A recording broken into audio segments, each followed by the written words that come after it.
Bienvenue à nouveau sur notre chaîne. Avant de plonger dans l'incroyable monde de l'anime, je vous invite à vous abonner à notre chaîne. Année résumé, ça sera un grand soutien pour nous pour vous donner la meilleure expérience des récaps. Aujourd'hui, nous allons terminer ce voyage amusant et excitant avec cet anime. Comme d'habitude pour ceux qui n'ont pas encore vu les vidéos précédentes, vous trouverez les liens dans la boîte de description. Allons-y. Après une recherche approfondie, Aroma réunit l'équipe dans la salle du club de thé pour annoncer que son père King semble avoir invoqué un autre monstre provenant d'un autre centre de recherche physique. La chose dont ils sont sûrs, c'est que ce nouveau monstre va grandir et évoluer en manipulant les gens tout comme Memento Mori. Ils doivent donc l'arrêter avant qu'il ne devienne fou. Akira explique qu'ils doivent trouver le deuxième centre de recherche physique où le nouveau monstre se cache probablement.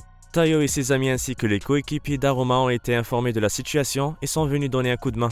Alors que Ron leur explique la situation, Shino dit que selon ses calculs, les monstres puissants prennent probablement une forme humaine pour cacher leur identité. Ils décident donc de commencer leur recherche en visant un événement très important où il y aura beaucoup de monde. Et comme leur cible a besoin de personnes pour s'alimenter, ça serait l'endroit idéal pour lui. Le lendemain, les enfants se dirigent vers l'événement où ils se préparent à trouver des indices qui les mèneront à trouver le monstre. Certains en profitent et participent à des activités comme Akane, qui invoque son monstre à l'artiste afin de chanter dans un concert. Taiyo et Minami vont voir le nouveau système d'invocation. Seul Akira est totalement déterminé à résoudre ce problème, alors Ron lui dit que c'est normal de s'amuser. Et juste après, on voit Shino les quitter et partir seul. Plus tard, Ron la rencontre et lui donne un bâton qu'elle met sur son téléphone. Puis il parle de Aroma et les événements récents. Après le départ de Ron, Shino remarque un étudiant entre les foules et se précipite pour l'attraper. À la fin de la journée, Ron et tous les élèves se rassemblent à la sortie du bâtiment, sauf Shino, mais ils n'y prêtent pas attention et partent sans elle. Le lendemain, les enfants sont en train de déjeuner quand Aroma arrive pour les informer que Shino a disparu depuis qu'elle les a quittés à l'événement. Ils décident de la chercher à l'école où elle peut être en train de jouer à Monster Strike. En entrant, ils la voient seule et se précipitent pour savoir si quelque chose de mal lui est arrivé. Mais ils sont surpris de constater qu'elle est possédée. Des monstres ressemblant à des dragons attaquent derrière son dos et les enfants commencent à courir pour sauver leur vie. Sur leur chemin, Ron remarque que personne n'a ouvert le jeu Monster Strike et qu'ils ne sont pas dans un champ contrôlé, ce qui signifie que les monstres qui les attaquent sont réels. Plus tard, Ron et ses amis réussissent à trouver un endroit sûr où rester. Mais là-bas, ils trouvent une fille étrange qui semble être calme et paisible. Après un certain temps, ils décident de prendre le combat à l'extérieur et ils convoquent leur monstre pour commencer une bataille de strike. Cependant, la fille étrange révèle sa véritable identité, se présentant comme le nouveau monstre appelé Kushinada, et elle attaque Ron et ses amis. Elle était si puissante qu'elle a réussi à vaincre Napoléon, le monstre de Ayo. Ryoma attaque ensuite mais il s'empoisonne après avoir touché un des dragons. Alors Mariko envoie son monstre qui est connu pour avoir des capacités de guérison miraculeuses afin de le sauver. Plus tard, Ryoma, Alice et Kamui attaquent en même temps et parviennent à affaiblir les dragons. Mais Kushinada se met en colère et attaque sans pitié. Les trois monstres tombent comme des mouches et leur adversaire est sur le point de les achever alors que Shino se tient juste là pour le soutenir. Aroma arrive enfin et il est choqué par le comportement de Shino. Il dit que son ami n'oublierait jamais leur amitié, ce qui signifie qu'elle a été possédée par un dieu de guerre. Et comme elle a risqué sa vie pour la ramener à la raison, c'est maintenant à lui de la sauver. Il s'empare de son téléphone et tente d'invoquer son monstre parce que c'est le meilleur choix pour cette bataille. Mais cela semble impossible en utilisant son anneau sombre d'attaque. Aroma force les choses et réussit d'une certaine manière à emmener la jeune fille à se battre. Elle attaque directement Kushinada avec ses petites créatures et comme la dernière fois, elle entame son rituel le plus puissant sans laisser la moindre chance à son ennemi et la bat en un clin d'œil. Shino est revenu à la raison et tous ses amis, surtout Aroma, sont extrêmement heureux. Ailleurs, le père de Aroma a réussi à invoquer une énorme ombre noire en croyant sauver sa femme malade grâce à elle. Le lendemain, en prenant son petit déjeuner, Ron regarde le reportage sur les dégâts subis dans son école suite à leur dernier combat. Après en avoir discuté avec ses amis, il se rend compte que les monstres prennent peu à peu le monde pour un champ de bataille, ce qui semble être aussi dangereux. Plus tard dans sa classe, il reçoit un appel de Aroma lui disant qu'il a trouvé le deuxième centre de recherche physique et qu'il était tout le temps juste sous leur nez. Après avoir rencontré Aroma, il les amène au sous-sol du Coliseum et Shino se souvient du chemin vers le laboratoire secret car avant d'être possédée par Kushinada, elle avait entré un code secret dans l'ascenseur qui les amène dans un endroit qu'ils ne connaissaient pas. Alors qu'il marche à l'intérieur, Ayo dit que l'endroit lui semble familier. Soudain, il voit un portail de monstres et en entendant une voix effrayante, un énorme monstre laisse tomber King en disant qu'il l'a libéré de sa misère. Le monstre se présente comme Babel, il leur dit que King était follement amoureux de sa femme et qu'il était sur le point de se noyer dans les ténèbres du désespoir. Alors il a effacé ses souvenirs pour le libérer. Aroma se met en colère en entendant cela, il invoque Lucie son monstre et commence à l'attaquer. Mais Babel dit qu'il ne sert à rien de se précipiter et il s'enfuit par un grand trou dans le toit en promettant de causer un désastre dans leur monde. La police et les gens arrivent sur les lieux après avoir entendu une explosion, excités de voir ce qui va se passer ensuite, tandis que Aroma et les enfants réalisent que le sol gronde. Une énorme tour sort du sol et des mini-robots commencent à attaquer les gens, consommant leur énergie et effaçant leur mémoire, leur laissant un corps sans âme.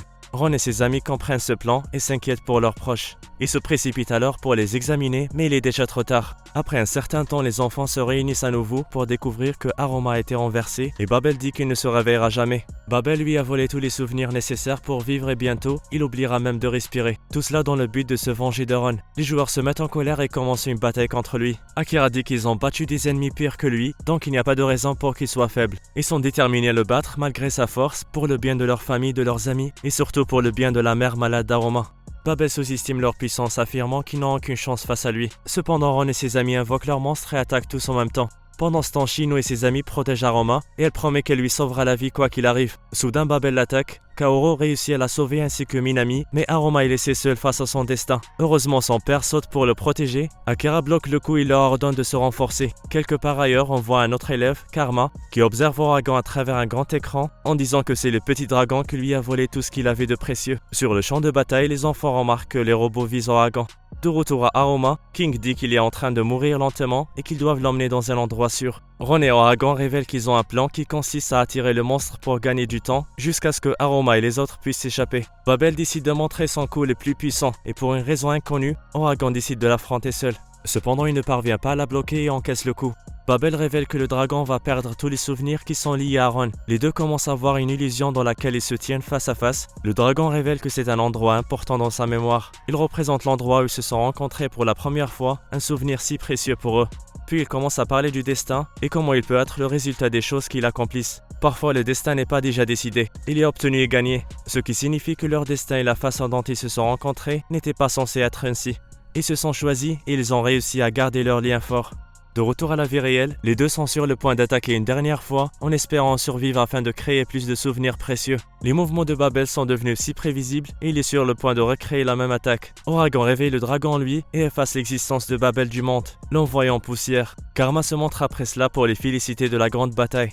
Le nouveau garçon révèle que Babel était sa marionnette et se présente comme le dernier dieu de guerre, leur patron surnommé The Light of War.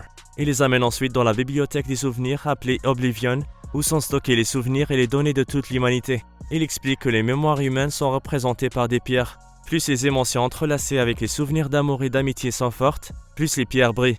Puis il dit qu'il ne pardonnera jamais à Ron et Oragon. Ces deux-là ne peuvent toujours pas comprendre sa position car ils ne se souviennent de rien. Karma tire sur le dragon et le tue. Ron et ses amis se mettent en colère et invoquent leur monstre. Karma se transforme en un autre dieu de guerre et il passe sans cesse d'un dieu de guerre à l'autre pour bloquer les attaques des autres monstres. Akira s'aperçoit qu'il ne peut se transformer qu'en un seul dieu de guerre à la fois, alors il décide de tracer ses attaques. Il dit que lorsque Karma se transformera en Memento Mori, qui utilise des bois dans ses attaques, il attaquera avec Ryoma qui utilise des tirs de feu, et ainsi de suite avec les autres dieux. Toutes leurs prochaines attaques seront basées sur un élément essentiel. Après avoir commencé le plan, ils remarquent que leur ennemi a utilisé son pouvoir, la loi du karma, pour les empêcher de bouger. Puis il bouge, puis il devient lent, et plus il inflige des dégâts. Ce qui signifie simplement que plus il attaque, plus ils deviennent faibles. Le seul monstre qui n'a pas été affecté par ce pouvoir est celui d'Akira. Il attaque alors mais se fait rapidement battre. Le jeu est maintenant injuste, mais Ayo se souvient que King lui a donné son téléphone et leur a permis de l'utiliser en cas de besoin.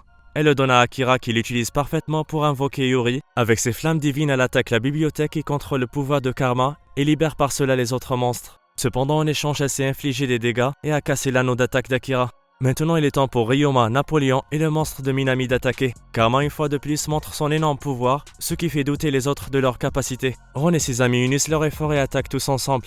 Un seul tir a suffi pour mettre fin à la bataille. Ils ont perdu leur monstre, mais ils ont gagné. Soudain, Karma apparaît et les informe hystériquement qu'il n'a jamais voulu gagner. Tout ce qu'il veut, c'est des souvenirs. Il prend donc ce dont il a besoin de Ayo, Minami et Akira, laissant Ron seul. Ron ne veut pas perdre espoir et il veut se battre jusqu'à son dernier souffle.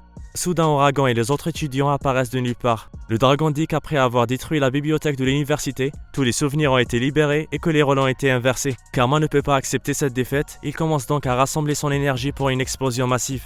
Mais les enfants l'arrêtent et tout s'arrête ici. Oragon a utilisé toute son énergie dans cette dernière attaque. Il dit donc au revoir à tous ses amis car il ne pourra jamais être invoqué. Aroma a découvert que sa mère était malade car elle a perdu ses souvenirs. Après avoir tué Karma, elle ouvre les yeux. Tous les souvenirs volés retournent progressivement à leur propriétaire.